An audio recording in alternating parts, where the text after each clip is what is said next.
फक्त तलवारीवरती नाही तर स्वराज्य हे विचारांवरती उभा राहिलेले शासन प्रणाली म्हणजे वयाच्या 6 वर्षाचे शोभा असताना मासाहेब लहान बाल शोभाला घेऊन पुण्यामध्ये आले.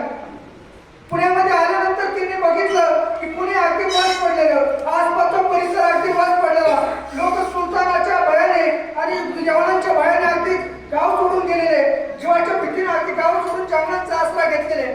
मासाहेब तिथं गेला. मासाहेब लोकांना म्हणाल्या, तुम्ही या इथं पुण्यामध्ये राहा. ते लोक म्हणाले, मासाहेब यावं तरी कसं, राहावं तरी कसं, आणि कुणाच्या भरोशावर? 6 वर्षाच्या बाल शोभांकडे बोट दाखवत मासाहेबांनी सांगितलं, तुम्हाला तुमच्या शोभा राजांच्या भरोशावर या ठिकाणी राहायचं. पण लोकांनी त्यांना